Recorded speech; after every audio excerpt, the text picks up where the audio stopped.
Yes, Mzansi, welcome back. Your Feel Good Breakfast show opening you up on S3 right now. And we're all the way from Cape Town and Joburg. But Joburg's where it's at because we're about to dive into an incredible conversation. Obviously, it's Health Tuesdays. And we are talking about adolescence right now. And this is a very interesting time, especially if you're a parent, because you'll notice some volatility, some crazy changes. And especially during this phase of adolescence, there is so much happening with our teens and our young ones.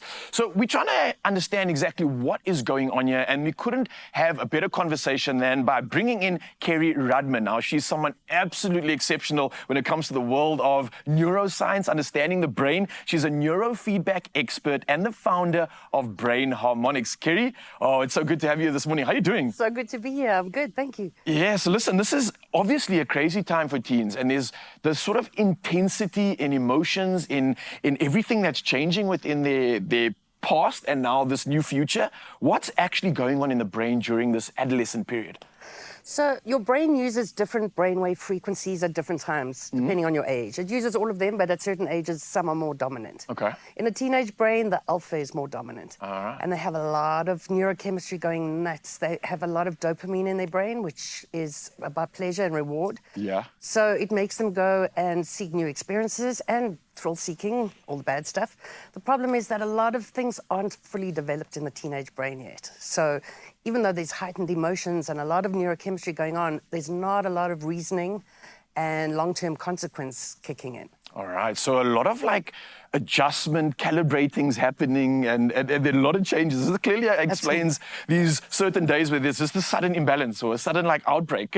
It's normal, guys, it's normal. So why is the prefrontal cortex so important when we're talking about development in teens? And I know this is a specific part of the brain, right? Absolutely, so it's not developed yet. This is the problem. It's all about reasoning, impulse control, long-term consequence, and all your cognitive skills are held there. So because it's still developing, there can be imbalances where teens experience a lot of emotion, but they don't use reasoning. So they'll make decisions based on emotions and not think about the long term for it. Well, when exactly does this part of the brain actually fully develop then? Somewhere between 19 and 24, which is why most people have that. You know, when you're 21, you get the key for the house because now your beat it all makes sense. And now you can make better decisions.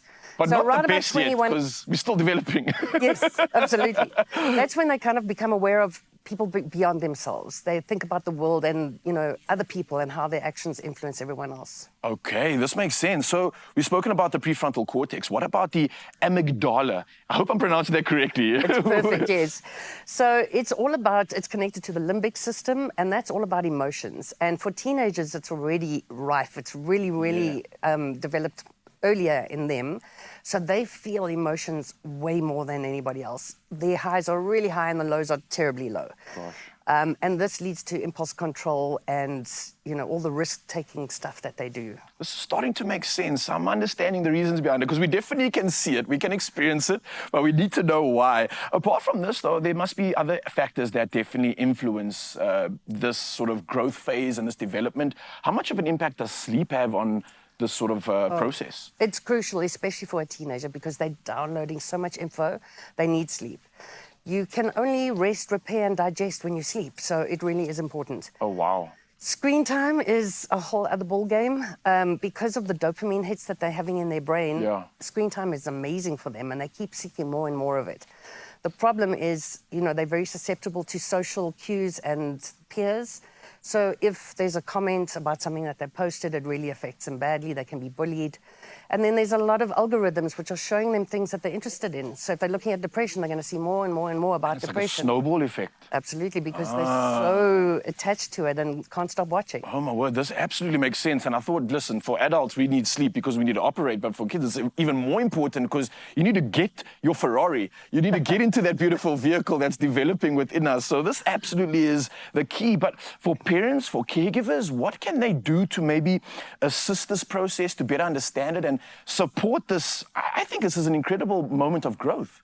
It is, and it's really hard for a parent because teenagers believe their parents don't know anything. So they don't want to speak to their parents about stuff. So I think it's important to have boundaries, and then within the boundaries, allow them to grow and experience and just, you know, get to know their developing brain. You can also find people, maybe an older brother or sister or somebody in the family that they can relate to and talk to, because most of the time they won't chat to a parent. But communication is the key for them. I definitely think it is. And I think what's more important is that we're not going to let you go anywhere, because we have a part 2 coming up in Mzansi, and it's going to get really exciting because we're going to go through some neurofeedback sessions. I mean, we've got the expert here when it comes to neurofeedback. I'm dying to know more about this and how this can maybe impact us in a positive way. So let me tell you, don't go anywhere. There's a lot to look forward to right here on your Feel Good Breakfast Show. Kerry's not going anywhere, and we're going to unlock those minds of these youngsters. Let's go. It's my Feel Good Breakfast Show. Oh, yes, Mzansi, welcome back. It's your Feel Good Breakfast Show, opening up on S3 and inviting you to some very pertinent conversation. We're still with Kerry Rudman, and we're still talking about her expertise when it comes to brain harmonics. Now, it's incredible to know that there's a process called neurofeedback, and that's what we're going to dive into right now. It's an opportunity to deal with some of the craziness that's happening in our adolescence, and we've just understood that in our first conversation, but let's find out more about the emotion and how we can maybe deal with this in a positive and impactful way. Now, Kerry, we've spoken about this just briefly, but I'm dying to know exactly what is neurofeedback. How exactly does this work? So we use EEG electrodes that we put on different parts of your head. It's almost like taking a photo of your brain. We can see all the pathways where your brain fetches information. Yeah. And if you have what we call an imbalance, so maybe you battle to find a name or you need lists for stuff, we look at traumas, your stress levels, anxiety levels, and then from that we play your brain back to you as sound when there's an imbalance. So it's a feedback system where your brain hears itself in 1/10,000th of a second. Oh, your brain's hearing itself already. That concept for me is like, wow, okay, heightened awareness. I love that. Absolutely. So each frequency in your head is paired with a certain music note. And as it's pulsing in your head, you're hearing it immediately. So your brain's seeing itself in a mirror. And we teach your brain how to balance by giving your brain reward and inhibit sounds to coax your brain into the correct pattern. Oh my goodness, so training at developing new patterns. And in terms of like the anxiety, the sleep disruption, poor concentration that kids are possibly struggling with, is this something that can also assist in this area? Absolutely. We found that post-COVID, anxiety and depression are the 2 biggest things that we deal with teenagers.